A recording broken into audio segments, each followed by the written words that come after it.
Okay, thank you.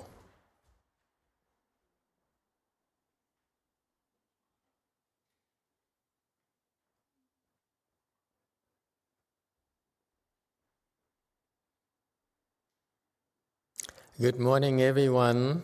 We're here today at WMT to do our Pureland Assembly, Sunday Pureland Assembly.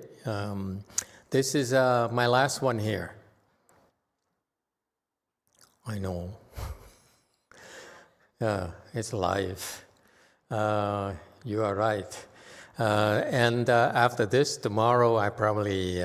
within a couple of days, I will probably go up north and spend one weekend there, and then after that, I will fly to Korea to do our Dharma propagation.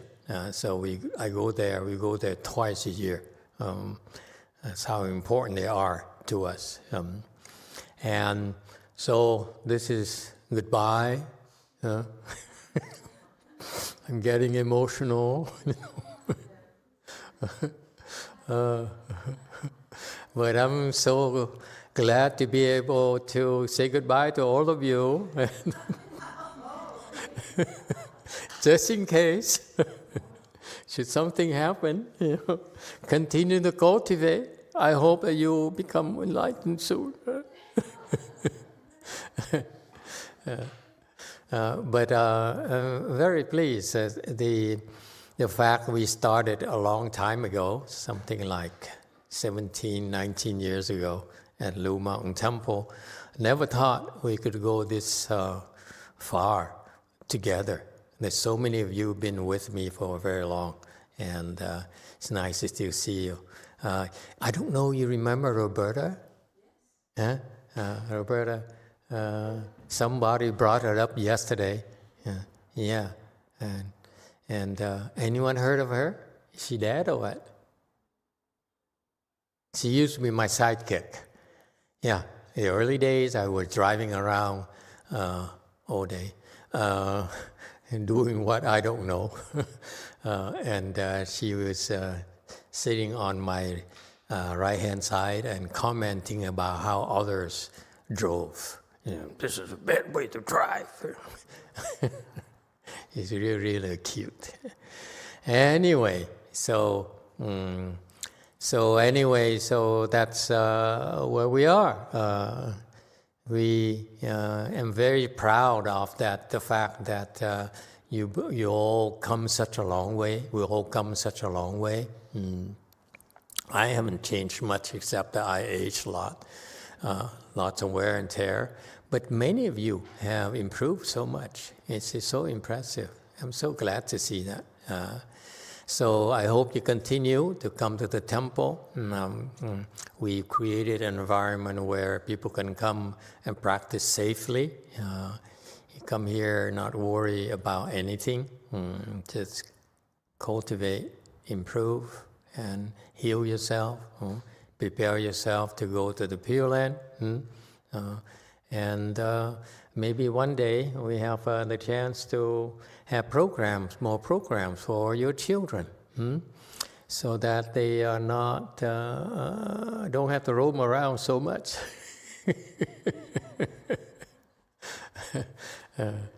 All right. Also, we should have, we should have a tradition to allow people to ask questions. They can pose questions during the week online or call in, or I don't know, tell someone, so that today, Sundays, we should be a day designated as a day where we speak Dharma in general, like Buddha Dharma, because I tend to forget. I tend to forget to go back to the basics of the fundamental teachings of the Buddha, and it gives you, all of us, a chance to revisit the proper principles, and so we should allow people to submit questions, okay? Or we hope that even like people would put in the questions so that we can learn from each other. It's interesting. We have a very multicultural, multi-ethnicity group, so we can learn a lot from each other. Yes, one. Yes. Thank you, Master. You have a question here from Cordelia. Amitabha, Master. When I drive, when I get to a certain spot, I get a headache. I recite Amitabha and it goes away. Should I continue to recite or endure the headache if it happens? Thank you. Okay, it depends. So some days it's good to suffer a little. Some days you should try your Kung Fu and see. When you come to the temple, you receive training that enables you to cope better with the challenges in life. Okay? I keep on stressing since day one that I hope you will improve and set your sight on improving because it makes you better, helps you better cope with life and enjoy your life better. And so case in point, you will go out of the temple and go back and go to different places. And you'll be having different experiences, and this is when you can draw upon your bag of tools to deal with to face the situations. So when you go to places where you have a headache, usually it's an act of aggression. Someone is being aggressive on you, okay? And so my first reaction would be to see if I can defend myself, okay? What I teach you is more oriented towards self-defense, where we defend ourselves, okay? Instead of being aggressive, we just deal with our problems. So, for example, when Cordelia has a headache, if she goes to a certain spot, then use your tools to clear the headache. And usually it shouldn't take long at all. Okay, and that's a sign that your Kung Fu is stronger than the aggressor's Kung Fu. However, if you turns out that you have you face a situation, a state, and you can't fix it, that means that you have to work harder. Okay, so I naturally would try to fix it right away. Okay. And each one of us develop tools and skills to fix it differently. So that's what makes life interesting to me, that the challenges, that the changes that come every day, and you learn a lot from that about yourself. Okay, how well equipped you are at coping. Okay, so don't be a crybaby when you face something. Draw back, look back into your tools, and see what you have to deal with it. And you develop more tools if necessary, or improve your tools. Okay. Yes, there's a question in the back.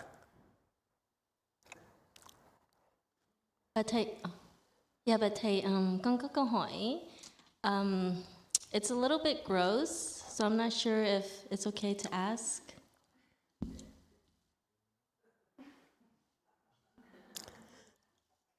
We love gross.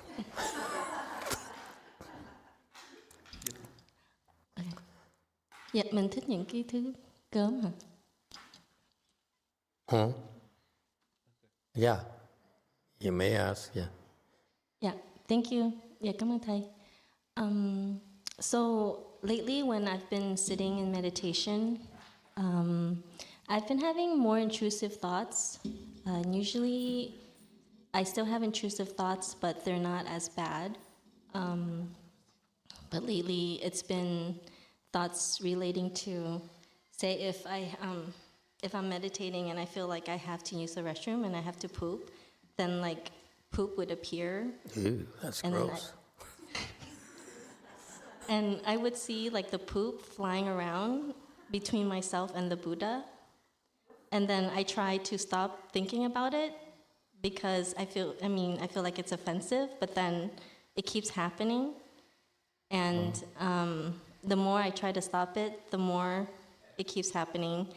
Or then if, say, a thought of a demon will come up, then I would want to challenge a demon, even though I'm scared and I really don't want to. But then the thought comes up of like, I want to challenge a demon. And I try to stop the thought, but it won't stop. And then I would try to use the tool of ignoring it and just letting it pass. But it keeps coming back up, so I'm not sure. Okay, this is a question for Xin, the abbot of the temple. You weren't paying attention? Yeah, I apologize. I was putting the mouse back together. So sorry. Yeah. Could you ask her again, please? So that she has no more excuses? Sure. Yes. So, Venerable Master, when I've been meditating, You can address the question directly to her. Master Shin. There you go. This is Tui.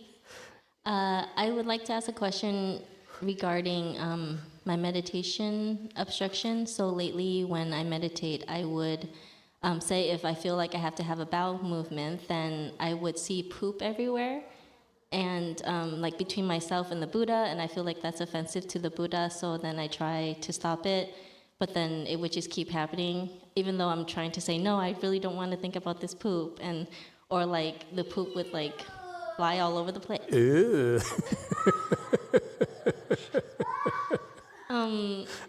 Or if when I'm meditating and the thought of a demon comes up, and then the intrusive thought would say, I want to challenge the demon and I want to fight the demon, but I actually really don't.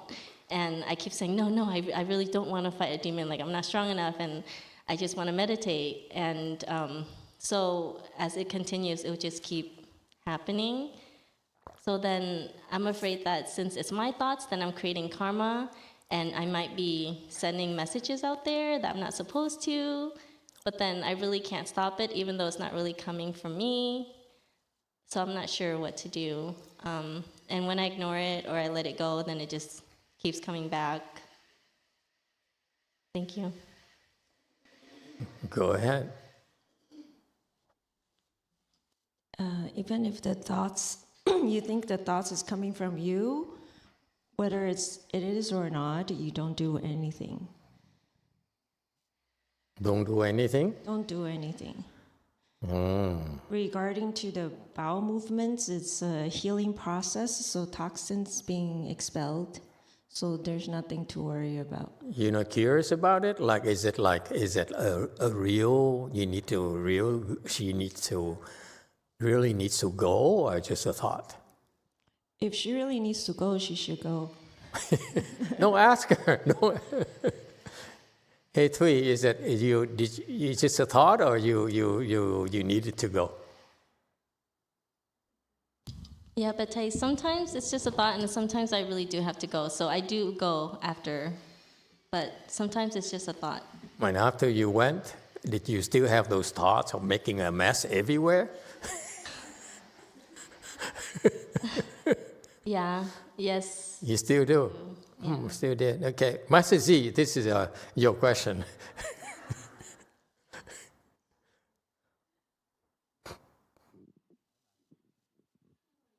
Master, I would have the same answer as Master X. If it's not real, then she would go, and if just a thought, and then just sit there. Don't do anything. Okay. Very good. There you go. That's your answer. Yes, too. Dạ, kính thưa Thầy, cho con hỏi là khi mà mình niệm Phật xong tự nhiên mình bất giác mình có motion là giống như là có lúc mình vui rồi có lúc mình khóc á, thì cái đó mình có nó làm như vậy mình có tiếp tục hay là mình phải chặn đứng nó liền hay là để nó tự nhiên như vậy Thầy? Dạ.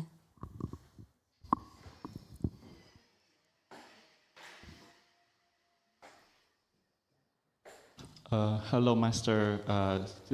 Can I please ask a question? So when I recite the Buddha name, and all of a sudden I see the emotion. Sometimes I feel happy. Sometimes I feel like I wanted to cry. And at that moment, do I still continue, let it be, or I have to stop it? So what to do? Thank you. Okay. See, the mother and the daughter have the same kind of problems. It runs in the family.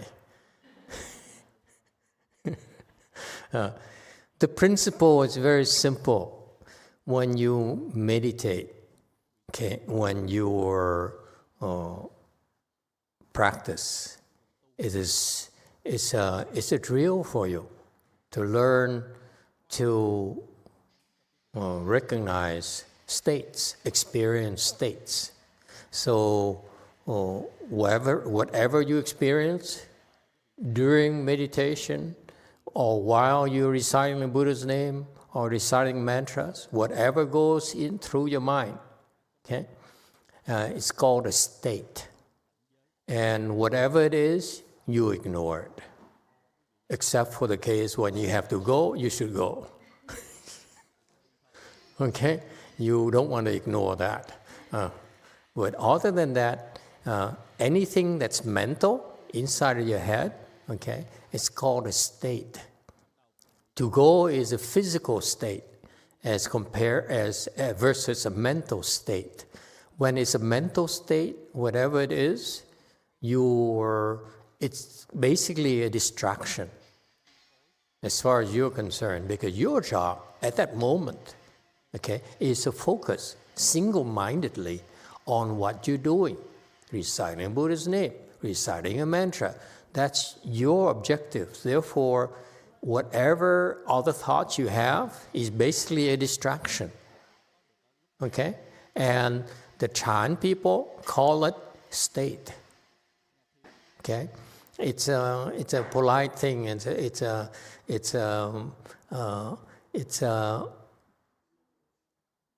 nice term, but basically is whatever crosses your mind other than what you're supposed to be concentrating on. It's just a state. Okay? Whether it's a good state or bad state, it doesn't matter. And wherever state it is, you ignore it. Okay? It's a distraction. Like you're reciting and suddenly there's someone making a noise, someone moving, or you see an image. Okay? That's all distractions or just a state. Something happens inside of your head, in your head. So that's only a distraction, therefore ignore it, go back.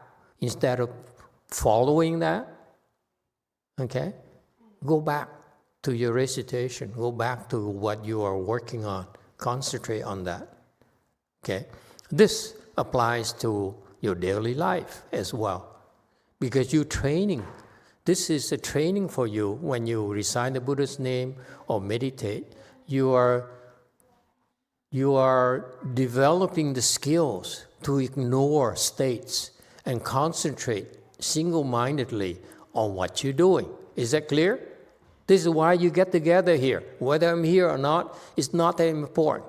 There are plenty of people here that when you come here, they can help you in your spiritual practice. Okay, here at our temples, all our temples, most of them, their levels are much higher than you. So when you come to the temple, okay, it's very helpful to you because they help you concentrate better on what you're doing. Okay? So it's a lot more helpful when you think. Versus you stay at home, you have a lot more distractions, a lot of more noises, if you will. Okay? You come to the temple, and you basically are telling yourself, I'm committed to learning how to focus single-mindedly. Okay? Not mindfulness, mind you. Forget about mindfulness. You hear me? Okay. Okay, no mindfulness. Just concentrate. Okay?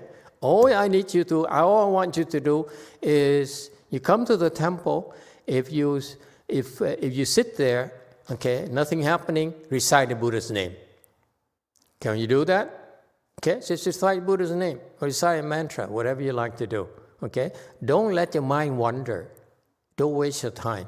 But when you, for example, meditating, reciting Buddha's name, reciting a mantra, and then you have these states, your mind wanders. It's just a state. Okay? Then your job is, during these training sessions, you're supposed to learn to bring your mind back to concentrate single-mindedly on what you're doing. Okay? Is that clear? And that's very important for you. You're learning to ignore everything else except for what you're doing. You don't allow anyone to distract you from your focus, disrupt your focus. Is that clear? Why is it useful? It's useful to your daily life because in your daily life, when you have challenges, you're sitting there and your son comes along and yells at you. Never happened to you? Ha ha. Okay? What is that called? A state. That's all. And now you have a choice to ignore it, not let it affect you, because you're receiving training here to be able to ignore all the external, anything else that's outside of your area of focus. That's how you stay in command of your life.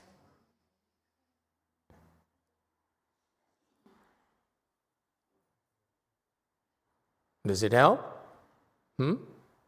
And so, in the gross case of Thuy, she has all these thoughts that come. It's just distractions, and those are it's normal. The more distraction you have, okay, the more chances you have to learn to turn your focus back inwards. Ignore everything else. Turn your focus back onto your work. All right? Yes, one. Thank you, Master. There's a question here from Empty Mirror. Amitabha, Master, there are a lot of fires happening in Southern California right now. What can we do to help those who have been injured and killed in the fires? Thank you. Well, in our cultivation, at the end of the day, we transfer our merit and virtue to all living beings, okay? And then if you feel that you want to extend help to special groups of people, then after that, you should transfer the merit and virtues to, for example, these victims of the fire, the people who suffered from the current fires. And you can, our website, we should have some materials to show them how to do transference, okay, at the end of the day, okay. All right, go Forrest. Amitabha, Master. Thank you very much for your teaching. I encountered a similar situation like hers before, I think a few years back. It took me, I think, at least 6 months to overcome it. It's very frightened thought, because every time when I sit crossing my leg, after about 45 minutes, an hour, the urge to go to the bathroom is very severe. And it happened very often, physical or mental? It is, I think it's mental, or it is, like you said, it's a stage, or maybe an obstruction. But it's very real. It's very real and very scary. And then I think... Did you have to go? Yeah. And I stand up and then I walk to the bathroom and then nothing happened. And a few times like that, it's very confused. But back then we didn't have the inter-temple, so we could not ask you directly. So I tried to solve it myself, and I did try to fast for 3 days and make sure that nothing in my stomach, and then I sit, and then I said, if I have to go, then I go. So, but then it very real, but finally I overcome that one. But it took me a very long time, very scary stage. But thank you very much for your teaching, Master. It is just a stage. So Okay, this is a very important distinction, okay? If you physically have to go, you should go. Don't make a mess in the Buddha hall, please. Your Buddha hall, mine. It's too gross. On the other hand, if after you realize it's a mental thing, just ignore it. That's all. You endure it, it goes away.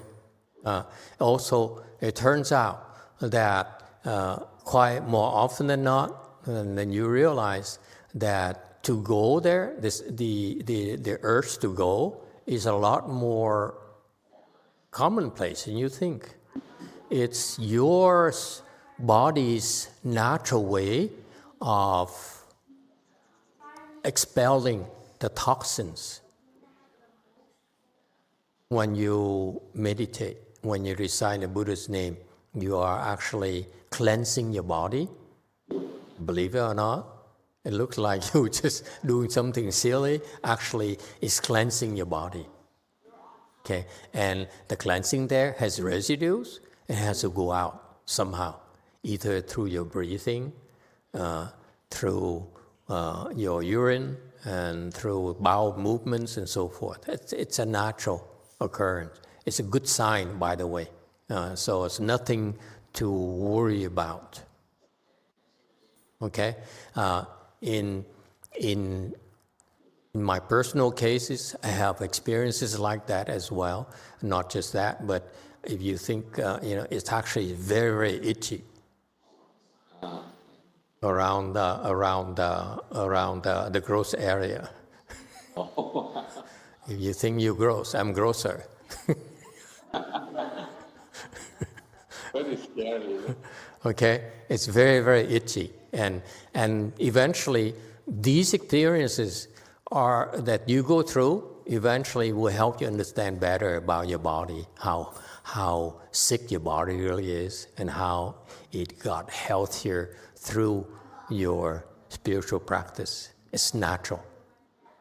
Every time that you practice, you're cleansing your body, okay? And the cleansing there results in toxins having to come out in various forms.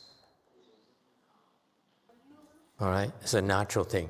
Don't worry. Don't be afraid. No need to be scared at all, okay? It's just another state. Big deal. Go back to your concentration. Instead of being scared, instead of processing too much, instead of doing that, you focus, okay? Ignore completely, and the best way to ignore is really because it's a distraction. For example, you're sitting here meditating, and someone stands next to you and yells at you or turns on the music. Anyone ever happened? My neighbor did it very often. Anyone?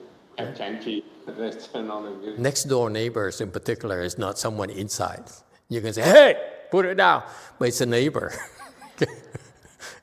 The music is so loud through the windows. What are you going to do? Or it happened to me very often too. Okay, wherever I go, the car alarm goes off. When I'm about to enter Samadhi, okay, feeling good, the car alarm goes off.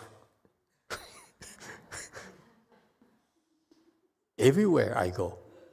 In Korea, I go to Korea, car alarm goes off in Korea as well. I think the same guy, the same ghost who follows me. just to harass me. Okay?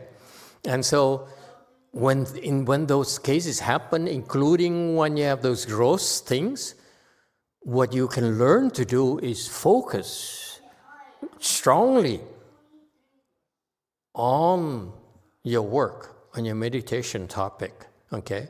Buddha's name, mantra, and so forth. You see that you can basically, it goes away very, very quickly.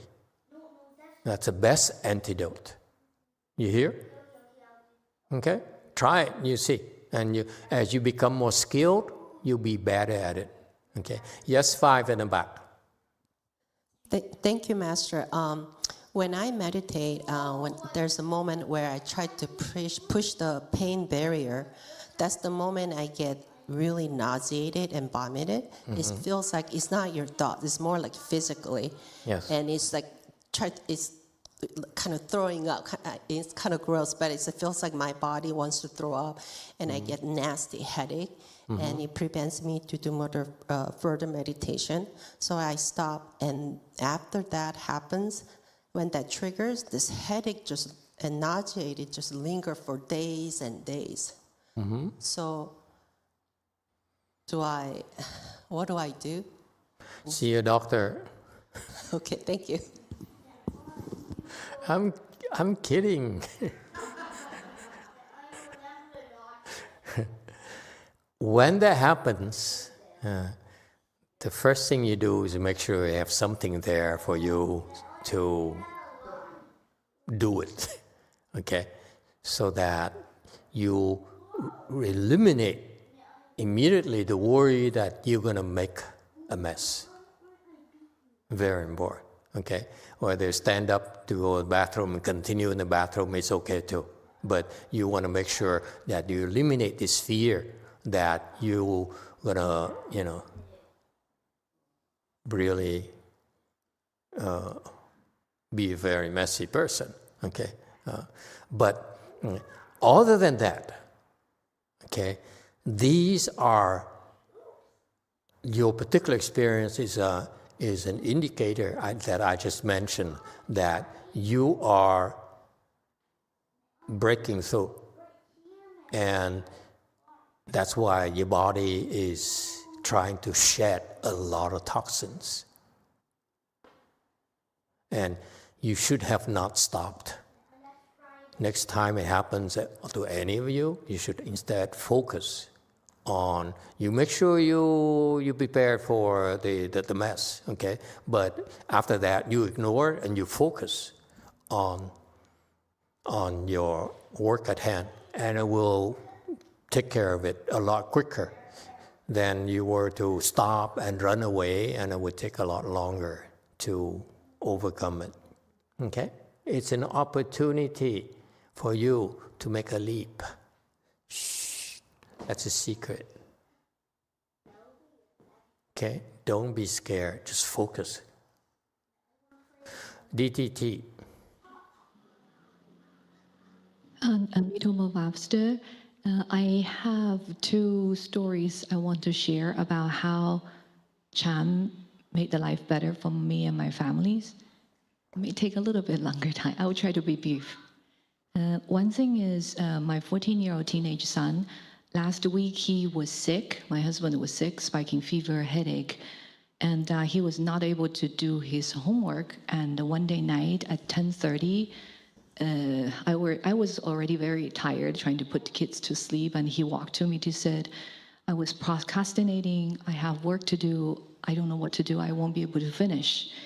And then I walked to his room and talked to him. He was in a panic mode. He procrastinated, he couldn't finish. And he said, this will take me at least 2 all-nighters before I can finish. So I told him, if you decided to do it, just do it. If you wanted to drop it, then drop it. Whatever you decide, I'll go with you. Like if you want to do the homework right now, I will go cross my leg and do my homework, do my work, and you can sit next to me, do your homework.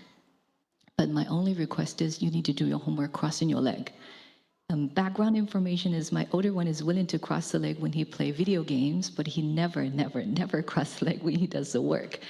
I have been trying to see how can I help him to really experience the wonder of Chan. I was not able to do anything so far. So that night he agreed. He said, okay, I'll cross my leg. I said, okay, I'll cross my leg too. We'll sit next to each other. You do your homework, I do my work, and we'll push until whenever you finish. So he piled his work on his side, he crossed his leg and he started work. And 20 minutes in, he looked so surprised. He looked at me like, oh my God, Mom, I'm not drowsy anymore. I'm not sleepy anymore. I actually have the energy to do the work. I'm like, sure, go ahead. And then in between that, a little more than an hour, he keep on saying, oh my God, I finished this one already. I actually can do more. So can you help me get another piece? Because he didn't even put it on his side. So he finished almost everything, a little more than an hour, and he was amazed how much he finished. After the whole thing, his whole face changed. He's more relaxed, and he's ready to go to bed and start the second day. The second story is about myself.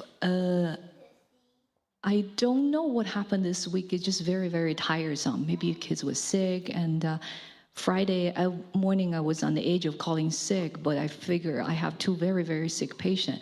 They have been waiting to see me for a couple of weeks. So I figure, okay, I will just go and see whatever I can do.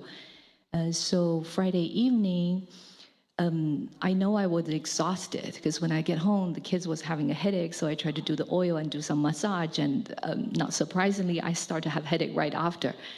And then I can see I'm totally exhausted. I feel like my battery is maybe 1%, but I'm exhausted and cannot sleep. And before I go to sleep, I was sitting in the closet, and for no reason, I start to cry and cry and cry. And like, I know it's my depression, it's not me, but I can't help with myself. I know it's not me, but I don't know how to get myself out of it. And at that point, I was so exhausted. So I made a decision. And Saturday morning, I would try to sit a little longer than usual. Another background story is ever since my long sit, maybe almost 2 months ago, I was not able to sit long. Initially, 10 minutes was exhausting, 30 minutes was difficult. My maximum I was able to push was 90 minutes. Usually at that time, the pain is crazy. I have millions of thoughts in my mind. Is unbuckle, unbuckle, unbuckle, unbuckle, unbuckle. I can't focus, so I usually unbuckle at 90 minutes. But Friday night at that time, I know I have to push it 2 hours to help myself get out of this dark hole. So Saturday morning, I was lucky because we have a couple of Chinese disciples. We have a Saturday morning long sit together session. So I sat with them, and just like how it happened to me, by 90 minutes, I was totally like a crazy people. I was laughing because I look exactly like a very, very sick Parkinsonism patient. I was shaking, I was sweaty, I was crying, I was tumble on the floor, but I cannot help with it. I just can't control myself. I try to focus on mantra. I try to recite the Varja Sutra. I just can't. I recite for 20 minutes, 10 minutes, and again, I'm in this manic or crazy crying and screaming mode. And usually at that point, I feel so embarrassed. I would silence myself and turn off my video with the virtual sitting group. But at that time, I was like, who cares what I looks like? I just need to push to 2 hours because that's the only way I can get myself out. So I turned on the video and turned on the audio and crying and shaking voice to say, can you guys help me? Can you recite the Varja Sutra together? Can you read it together with me? And they did. So we read the Varja Sutra for 20, 25 minutes, all together, 5 of us. And I was able to calm down. There are a couple of times I'm out, but then their voice reading was able to bring me back. And towards the end, I was completely calm. I was not shaking, not crying, not screaming. I feel like kind of like a half dreamy status because I'm so comfortable. I don't even need to open my eyes. So my friend helped me push through until the 2 hours. Until that point, my mind was totally calm. At that point, I thought everything would be perfect and wonderful and everything would be great. And again, last night, I thought I would have a wonderful sleep. Then I woke up at 3:30 for no reason. My mind is racing like crazy. At that point, I was like, how much more? So I recited the 42 hands on eye hands number 2 until I fell asleep. And I think that's it. I think I was over the hump at that point. So that's my story to share how Chan helped me. Thank you. Thank you, Master. Thank you, all the Sangha team. Thank you so much. And special thanks for my Dharma friends. Without them, I don't think I can really push through the 2 hours, but they helped me. Thank you so much. For those of you who don't know her, she's actually a doctor.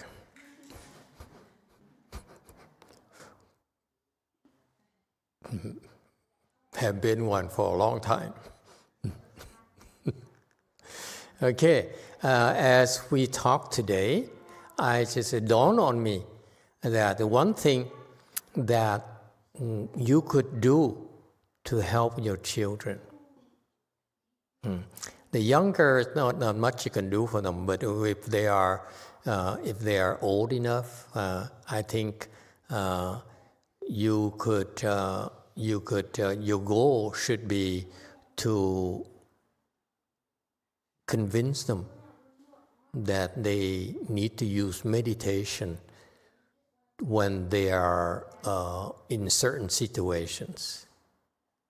Okay, very specific situations. For example, they have a headache. Okay, and they're like in the case of the examples that people brought up today.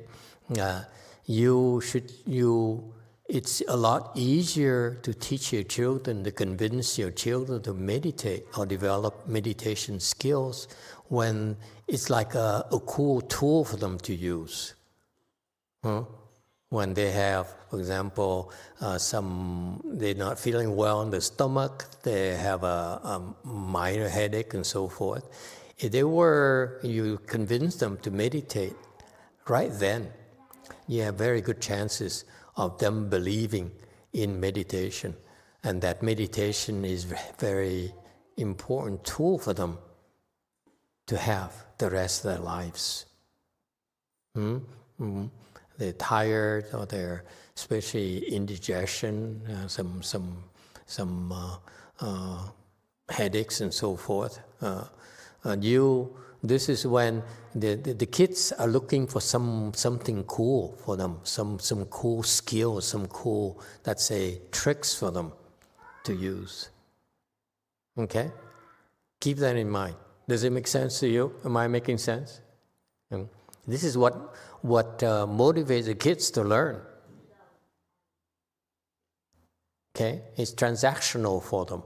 We need to show them if they do that, it's a cool thing, and they can come out ahead. All right? Keep that in mind. I look forward to more input from you on how to better formalize it. Yes, DTT. 좀 전에 말씀하셨던 위산사에서 질문하셨던 화장실 가고 싶은 문제, 그 다음에 토할 것 같고 심한 두통이 저한테도 그런 경험이 있어서 좀 경험을 공유하고 싶고요. Right before from WMT, there were someone mentioning about urge to go to bathroom and having a headache, also feeling nauseous. 화장실 문제 같은 경우도 저 같은 경우는 설사를 할 것 같아서 가보면 아무 일이 없는 거예요. 그러니까 변기에 앉으면 씻은 지 사라져서 그렇게 한 2-3번 속다 보니까 이게 경계라는 느낌이 왔었어요. 네. So in my case, for example, going to bathroom, I felt like I want to do diarrhea. So I go to the bathroom, sit in the toilet, but nothing happens. So I thought I thought somebody's tricking me. So, and I realized that's a state. 그다음에 이제 지니님하고 저도 같은 경험이 있었는데 결과부자 하는 동안에 이제 마스터께서 길게 앉으라는 지침을 주셨는데 결과부자만 하면 토할 것 같고 머리가 깨질 것 같은 거예요. 근데 제가 3년 전에 그러니까 2021년도 11월에 28시간을 유산사에서 앉은 적이 있었어요. 2021년도 11월 겨울 선칠이요. 28시간이요. So, for example, just like Jeannie, when I sit, especially Master instructed me to sit long seat, and then I start to feel my head is gonna break, like serious headache and nauseous. For example, 2021 November during the winter chi, I sat for 28 hours. 이제 그때 이제 28시간 앉는 동안에 26시간 동안 아팠어요. 정말. 나머지 2시간은 너무 아파서 기절했던 시간이었거든요. 네. So within that 28 long sit, 26 hours I was really sick, and 2 hours I just passed out. 그래서 제가 그때 그렇게 경험을 하고 났더니 그다음부터 결과부자 하면 웬만하면 아프지 않았고 또 마스터께서 말씀하신 대로 화장실 문제라든지 토할 것 같은 문제는 제가 토할 수 있는 바가지랑 좀 휴대용 변기를 따로 준비를 해서 그 경계에 대비를 했던 게 마음의 안정을 찾았던 것 같아서 이 경험을 공유드립니다. So such experience, after sitting long, no longer I was sick. But about going to bathroom and nausea, what I did was to relieve my fear. I prepared a bucket and the napkins next to me. So I'd like to share this experience with everyone. Thank you. Okay, time is up. Thank you, everyone. Let's do the lunch offering.